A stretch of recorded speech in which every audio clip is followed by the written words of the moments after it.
أشهد أن لا إله إلا الله وحده لا شريك له وأشهد أن محمدا عبده ورسوله. زمانے کی امامت کو زمانے کا امام آیا، محمد کی غلامی میں محمد کا غلام آیا. خاتم الانبیاء حضرت محمد مصطفیٰ احمد مجتبیٰ صلی اللہ علیہ وسلم کے غلام اور ہمارے امام بانی سلسلہ احمدیہ مسیح موعود و مہدی مسعود علیہ السلام کے ایمان افروز اور روح پرور ملفوظات.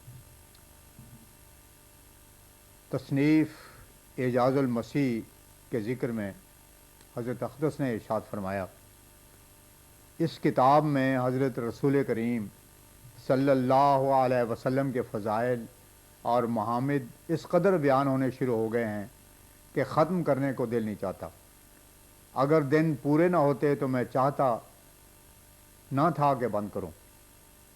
پھر فرمایا، بہشت میں بھی مومنوں کے لیے ترقیات ہوتی ہیں اور ترقیات انبیاء کے لیے بھی ہیں، ورنہ درود شریف کیوں پڑھا جاتا ہے؟ ہمارا مذہب ہے کہ ترقیات غیر متناہی ہے. فرمایا، سارے قرآن شریف کا خلاصہ بسم اللہ الرحمن الرحیم ہے، اور اللہ تعالیٰ کی اصل صفات بھی جمالی ہیں اور اصل نام خدا بھی جمالی ہے. یہ تو کفار لوگ اپنی ہی کرتوتوں سے ایسے سامان باہم پہنچاتے ہیں کہ بعض وقت جلالی رنگ دکھانا پڑتا ہے، اس وقت چونکہ اس کی ضرورت نہیں، اس واسطے ہم جمالی رنگ میں آئے ہیں.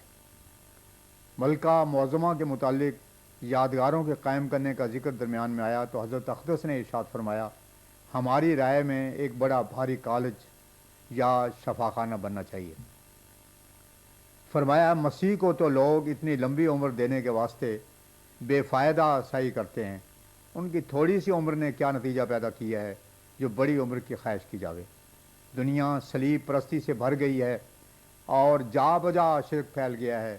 ہاں، اگر اتنی عمر کا پانا کسی کے واسطے ممکن ہوتا تو حضرت رسول کریم صلی اللہ علیہ وسلم اس کے مستحق تھے، جنہوں نے تھوڑی سی عمر میں ایک دنیا معاہدین سے بھر دی اور ان کے دل میں خدا کی محبت کا سچا جوش بھر دیا. 15 فروری 1901 قادیان کے مدرسہ تعلیم الاسلام کے لڑکوں کا گیند بلہ کھیلنے میں میچ تھا. بعض بزرگ بھی بچوں کی خوشی بڑھانے کے واسطے فیلڈ میں تشریف لے گئے. حضرت اقدس کے ایک صاحبزادہ نے بچپن کی سادگی میں حضور سے کہا کہ ابا تم کیوں کرکٹ پر نہیں گئے؟ آپ اس وقت تفسیر فاتحہ یعنی اعجاز المسیح لکھنے میں مصروف تھے. فرمایا، وہ تو کھیل کر واپس آ جائیں گے مگر میں وہ کرکٹ کھیل رہا ہوں جو قیامت تک قائم رہے گا. 16 فروری 1901 حضور کے مجلس میں اس بات کا ذکر آیا کہ جو شخص جماعت کے اندر رکوع میں آ کر شامل ہو اس کی رکعت ہوتی ہے یا نہیں. حضرت اقدس نے دوسرے علماء کی رائے دریافت کی. مختلف اسلامی فرقوں کے مذاہب اس امر کے متعلق بیان کیے گئے. آخر حضرت اقدس نے فیصلہ دیا اور فرمایا، ہمارا مذہب تو یہی ہے کہ لا صلاۃ الا بفاتحۃ الکتاب. آدمی امام کے پیچھے ہو یا منفرد ہو، ہر حالت میں اس کو چاہیے کہ سورہ فاتحہ پڑھے، مگر امام کو نہ چاہیے کہ جلدی جلدی سورہ فاتحہ پڑھ جائے، بلکہ ٹھہر ٹھہر کر پڑھے تاکہ مقتدی سن بھی لے اور اپنا پڑھ بھی لے، یا ہر آیت کے بعد امام اتنا ٹھہر جائے کہ مقتدی بھی اس آیت کو پڑھ لے. بہرحال مقتدی کو یہ موقع دینا چاہیے کہ وہ سن بھی لے اور اپنا پڑھ بھی لے. سورہ فاتحہ کو پڑھنا ضروری ہے کیونکہ وہ ام الکتاب ہے، لیکن جو شخص باوجود اپنی کوشش کے جو وہ نماز میں ملنے کے لیے کرتا ہے آخر رکوع میں ہی آ کر ملا ہے اور اس سے پہلے نہیں مل سکا تو اس کی رکعت ہو گئی، اگرچہ اس نے سورہ فاتحہ اس میں نہیں پڑھی، کیونکہ حدیث شریف میں آیا ہے کہ جس نے رکوع کو پا لیا اس کی رکعت ہو گئی. مسائل دو طبقات کے ہوتے ہیں. ایک جگہ تو رسول کریم صلی اللہ علیہ وسلم نے فرمایا اور تاکید کی، نماز میں سورہ فاتحہ ضرور پڑھیں، وہ ام الکتاب ہے اور اصل نماز وہی ہے. مگر جو شخص باوجود اپنی کوشش کے اور اپنی طرف سے جلدی کرنے کے رکوع میں ہی آ کر ملا ہے کہ چونکہ دین کی بنا آسانی اور نرمی پر ہے، اس واسطے حضرت رسول کریم صلی اللہ علیہ وسلم نے فرمایا کہ اس کی رکعت ہو گئی۔ وہ سورہ فاتحہ کا منکر نہیں ہے، بلکہ دیر میں پہنچنے کے سبب رخصت پر عمل کرتا ہے۔ فرمایا میرا دل خدا نے ایسا بنایا ہے کہ ناجائز کام میں مجھے قبض ہو جاتی ہے اور میرا جی نہیں چاہتا کہ میں اسے کروں، اور یہ صاف ہے کہ جب نماز میں ایک آدمی نے 3 حصوں کو پورا پا لیا اور ایک حصے میں بسبب کسی مجبوری کے دیر میں مل سکا ہے تو کیا حرج ہے؟ انسان کو چاہیے کہ رخصت پر عمل کرے۔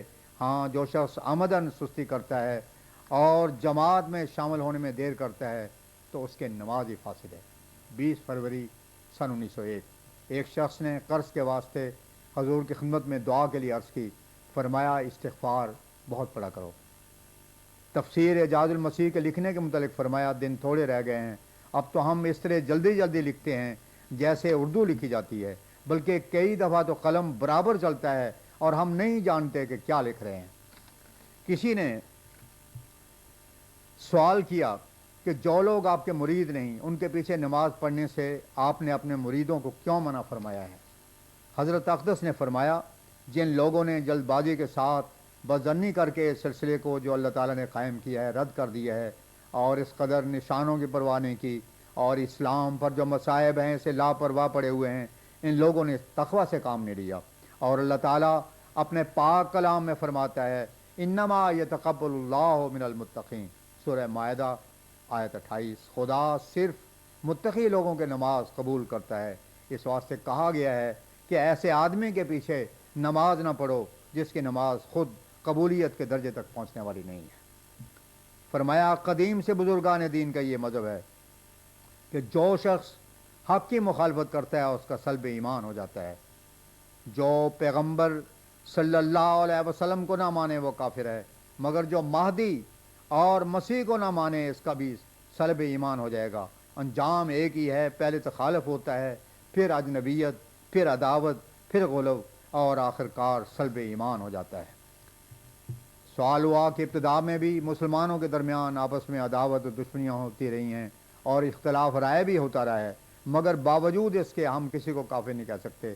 حضرت اقدس نے فرمایا یہ تو شیعوں کا مذہب ہے کہ صحابہ کے درمیان آپس میں ایسی سخت دشمنی تھی، یہ غلط ہے۔ اللہ تعالیٰ آپ اس کی تردید فرماتا ہے کہ نزعنا ما فی صدورہم من غل، برادریوں کے درمیان آپس میں دشمنیاں ہوا کرتی ہیں مگر شادی اور مرگ کے وقت وہ سب ایک ہو جاتے ہیں، اخیار میں خونی دشمنی کبھی نہیں ہوتی۔ سوال ہوا کہ جو لوگ آپ کو کافر نہیں کہتے مگر آپ کے مرید بھی نہیں ہیں ان کا کیا حال ہے؟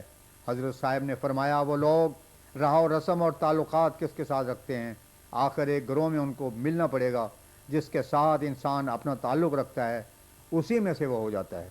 سوال ہوا کہ جو لوگ آپ کو نہیں مانتے وہ انعمت علیہم کے نیچے ہیں یا نہیں ہیں؟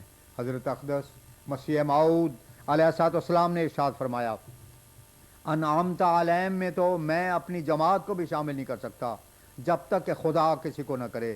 جو کلمہ گو سچے دل سے قرآن پر عمل کرنے کے لیے تیار ہو بشرطے کہ سمجھایا جاوے وہ اپنا اجر پائے گا، جس قدر کوئی مانے گا اسی قدر ثواب پائے گا، جتنا انکار کرے گا اتنی ہی تکلیف اٹھائے گا۔